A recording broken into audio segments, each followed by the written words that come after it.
أعوذ بالله من الشيطان الرجيم. بسم الله الرحمن الرحيم. الحمد لله رب العالمين، ثم الصلاة والسلام على رسول الله وعلى آله وصحبه وسلم. walaalayaal waxaan haddii ilaahay yidhaahdo aan halkan ka bilaabi doonaa muxaadaraad yaryar oo kooban oo musalsala oo aan kaga sheekaynayo alxuruub asaliibiya fii sharqi afriqiya, dagaaladii kiristaanka ahaa ee ka dhacay bariga afrika, taariikhdii ay dhaceen, sababihii keenay, sababtan ugu magacaabay alxuruub asaliibiya ama dagaaladii korosaytka iyo mandiqadaas bariga afrika yaa deganaa, yuu dagaalku u dhexeeyey, caalamku dagaaladaasu siday u saameeyeen, dadyooga caalamka ee masiixiyiinta iyo muslimiinta ah dagaalkaas siday u arkayeen, soomaalidu kaalin inteen leeg ayay dagaalada ka qaateen ama xaggay ka taagnaayeen, nimankan hadda xabashidii la yidhaahdo iyaguna dagaalkaas maxay ka ahaayeen oo masiixiyadda oo kiristaanka, waxaasoo idil iyo muxuu ahaa inuu dagaalkani dagaal saliibi yahay cadaymo badan oo taariikhiya oo aan kasoo naqli doono kutubtii aan akhriyey ama aan dhegaystay ayaan muxuu ahaa cajaladaha ugu dambeeya aan ku duubi doonaa. maxay tahay sababtay ugu kaliftay xilligan iyagoo dadkii ay leeyihiin ama siyaasiyiinta soomaalidu ay ku celcelinayaan annaga iyo Ethiopia dagaaladii noo dhexeeyay uu baaba'ay, wax colaada ma jiraan, waa in la isdhex maraa, xuduudada la isu furaa, dekadaha la wadaago. maxay tahay xilligan ana inaan mowduucaas aan sidaa aan muxuu ahaa magacaas aan u bixiyo ama aan afka ugu bayaaniyo? sabab badan baa keentay. waxaa keenay taariikhda xaqiiqada ah ama wejigeeda xaqiiqiga ah oo dagaalka ka socda bariga afrika ilaa maanta socda waa dagaal diimeed oo weliba salka ku haya dhul ballaarsi. diintu sideedaba waxay u baahan tahay dhul lagu caabudo. ummad haddaad dhulkeeda qabsatid dee diintaadana waad ku farad yeelaysaa. marka diinta iyo dhulku kalama haraan. annagu marka dhulka iyagina waad aragteen siduu u dayacan yahay, waa ka qaxnay, waa ka cararnay. inta hadda Soomaaliya jamhuuriyadda dhijida Soomaaliyana dad is ogol ma aha, ilaa 6-7 maamul goboleed ayay marayaan. waxyaabahaasoo idil oo taariikhda ah ood moodid inay ummadii taariikhdooda sii dayacmayso, horena ay u dayacantay, yaa waxaan isiri waxaan waa ammaano cilmiya, bal intii ilaahay iga garansiiya aniguna inaan waxyar ka idhaahdo.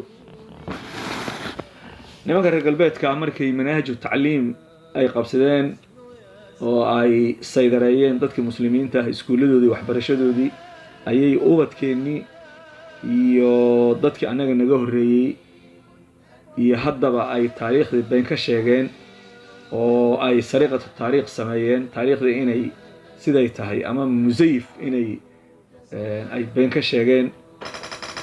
taariikhda beenta laga sheegay ama ay ka sheegeen ay ka mid tahay dagaaladan bariga afrika ilaa hadda ka socda in magacyo kala duwan loo bixiyo. walaalayaal, markaan usoo noqdo mawduuca lubigiisa ama aan gudagalo, bariga afrika 5 qowmiyadood baa yaa waagaas ku dagaalami jirtay. 3 muslimiin bay ahaayeen, 2na kiristaan. 3da muslimiinta waxay ahaayeen Soomaalida, Anfarta iyo nimankan hadda Oromada la yiraahdo oo la dhihi jiray Gaalla.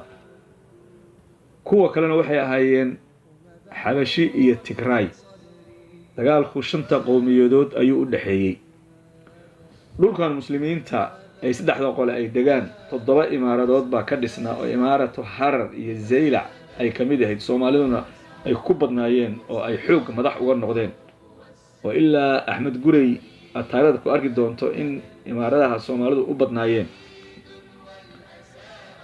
2da kalena waxay ahaayeen Xabashi iyo Tigray. Tigraygu xabashidu xagee joogay? nimanka hadda Ethiopia xukuma, soona xukumay, loona gacan geliyay ummadda muslimiinta ah. magaalada Addis Ababa la yiraahdo 400 kiiloomitir magaalo u jirta oo gobolka Walla la yiraahdo Wallo ayay Ethiopiaanku nimankan xabashida ah ay degi jireen. 4 gobol baana xilliga dagaaladu ay socdeen ay deganaayeen. bal inta dhulka Ethiopia la yiraahdo uu leeyahay feeri gobolka la dhihi jiray Gondar, Gojam iyo gobolka Amhara la yiraahdo iyo Tigray. afarta gobol bay degi jireen. siday isu ballaarinayeen oo ay hadba dadka muslimiinta u soo riixayeen ayay maanta ilaa Muqdisho waa kuwii gaaray, ilaa badweynta Hindiya, ilaa badda cas ayay rabaan inay qaataan. marka hamigooduna weligeed wuxuu ahaa dhul ballaaris kaliya ma ahayne muqaddasaadka islaamiga oo sida Maka iyo Madiina iyo Baytul Maqdis inay ku duulaan oo muslimiinta ka faramuroojiyaan ay burburiyaan. axaadiis fara badan baana cadaynaya marka ugu dambaysa inay Kacbada ayagu burburi doonaan oo in badan muxuu ahaa kutubta axaadiista rasuulka calayhi salaam uu noogu cadeeyay.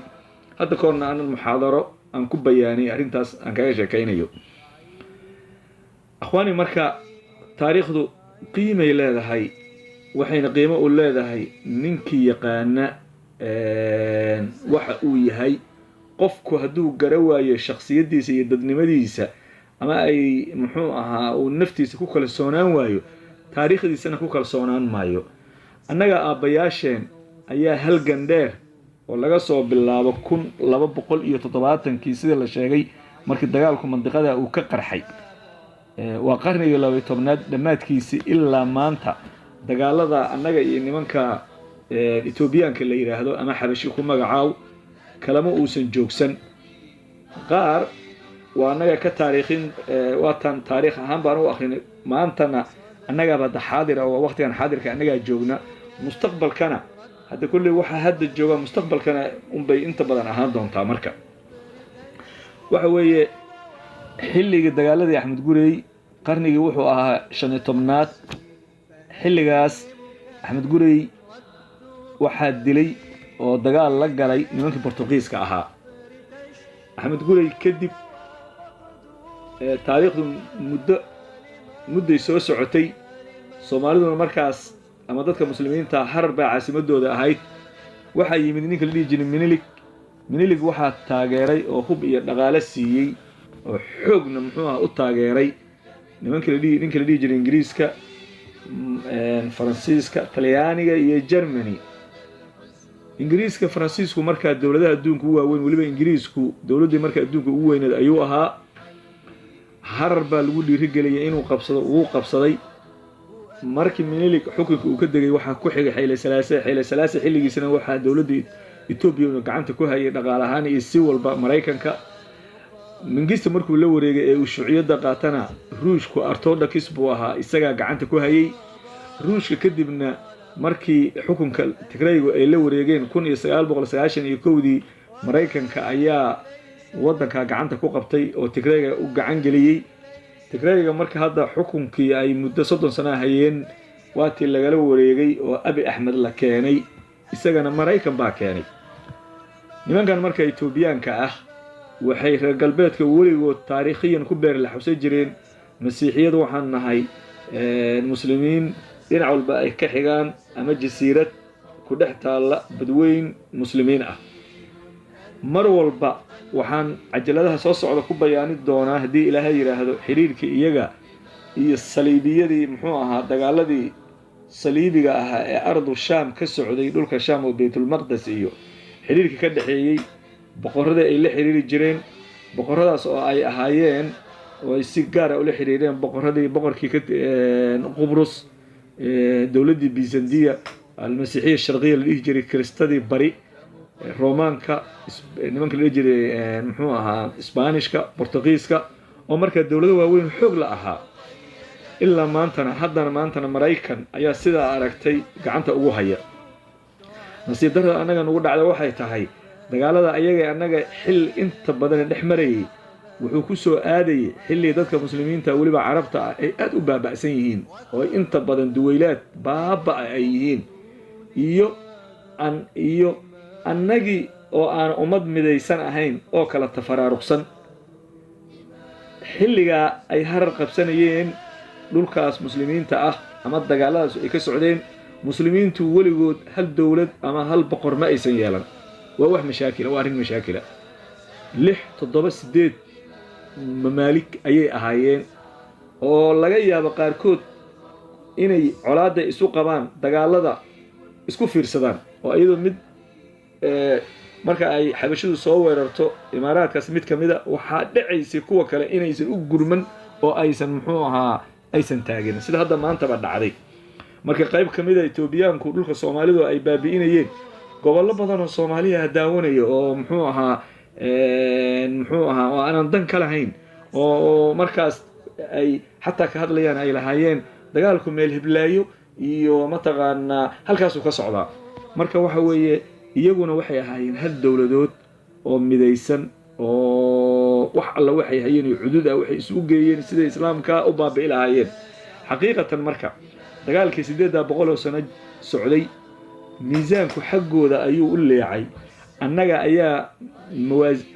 ayaa inta badan waxa aan u dagaalameynay ka tagnay diinteennii baan ka tagnay dhulka iyagii baa nagala qabsaday kii yarka ahaayo labada gobol lahaayna 7 ilaa 6 maamul goboleed buu noqday annagu marka sidaas hadda aan u baaba'nay ayaa sidaasuna muslimiinta markaas ay ahaayeen mar alla markay baaba'aan ilaahay wuxuu ku ciqaabayay oo ciqaab min Allah looga dhigay nimankan masiixiga ah nimankaas inta badan qabsanayay baabi'inayay hadda markay wax iska dhiciyaan oo jihaadka dib u bilaabaana dad bay noqon jireen sidii xilliga Axmed Gurey taariikhdaas oo dhan walaalayaal oo aadka u dheer hadii ilaahay yiraahdo anigoo soo koobaya waxaan kaga sheekay doonaa muxaadaraadka soo socda waana taariikhdu qiimo leedahay Allah subhanahu wa ta'ala quraankiisa wuxuu ku yiri laqad kana fi qasasihim ibratu li ulil albab umadii hore oo laga qiseeyo oo laga sheekeeyo taariikhdoodii wax ku qaadasho iyo cibra ku jirta wuxuu nin shaacir yiri iqra'u taariikh fihi al-ibar wa taariikh akhriya ayuu yiri cibra ku jirtee dalla qawm laysa yadruna al-khabar wala waxa luntay buu yiri ana khabarka ba aqoonin oo khabarka warin oo ana taariikhdooda aqoon qoladaas ayaa luntay waana taariikhdu qiimo leedahay qofka aan taariikhdiisa aqoonin waxa la sheegay waa qof mustaqbalkiisi garawaaye taariikhdu waa wax hore u dhacay iyo inta badan ka sheekaysaa annagu markaan hadda taariikhda ka sheekayno maanta annagu aan joogno bari waxa noo soo baxaya waan garan karnaa sideedaba taariikhdii hore iyo midda dhexe waxay ummaday ay taariikhdeedii hore iyo midda marka ay joogto saddexaad oo mustaqbalka ah inta badan labadaas ayaa laga qiyaastaa taariikhdu waa cilmi muhiim ah akhwaane waxa weeye annagu gaar ahaan waliba hadda baahi baan u qabnaa laana xilli waxa soo bartay dad badan aqoon-yahana ama maamul ama madax sheegana ay leeyihiin Itoobiya waa walaalaha iyaga dagaaladii hore way dhamaadeen Itoobiya colaadeedii waligeed ma aysan ka tagin mana ka tagi doonto waxa naga dhaxeeyana waa diin rasuulkan kaleey sallallahu alayhi wasallam xadiis badan buu ku duceeyay ayuu muxuu ahaa xadiis fara badan yaan dheela ayuu ku cadeeyay ilaa qiyaam saacana dagaalka ay hirtankaasi waa soconaya ninkii markaas ilaahay ku xiraada ayaana adkaanaya ama waxa laga yaabaa inayba in badan naga adkaadaan sidii haddaba ay nooga adkaadeen taasna ay sababtay dacfigeena iyo ka fogaashada diinteena aan ka fogaanaynay ay nooga adkaa jireen annagu markaan ka adkaa jirnana waa marka aan isku duubnaano oo aan ilaahay ku xirnaano oo aan diintiisa u nasrayno markaas annaguna aan ka adkaa jirnay marka dagaalku mar walba marka waa nooca haddaan alla ku xirnaanana waa guuleysanaynaa haddaan alla diintiisa ka tagno iyo ku kalsoonaantiisana waa duloobaynaa sida aan hadda nahayna ka soo rayn mayno intaa ayaan warkay ku soo koobayaa waxaan haddii ilaahay yiraahdana muxaadaraadka si musalsala u bilaabi doona tan kuwa ku xiga cajaladana waxaan ugu talagalay oo aan u bixiyay almuqaddima gogol dhig ama hordhac aan kaga sheekaynayo muxaadaraadka soo socda haddii la yiraahdo inaad dhegaysataan ayaana aad u rajaynaya wixii aan saxayna fa min Allah ayay ka ahaadeen wixii aan khaldana waa nafteedii shaydaan wabillahi tawfiiq wasalaamu calaykum waraxmatullaahi wabarakaatuh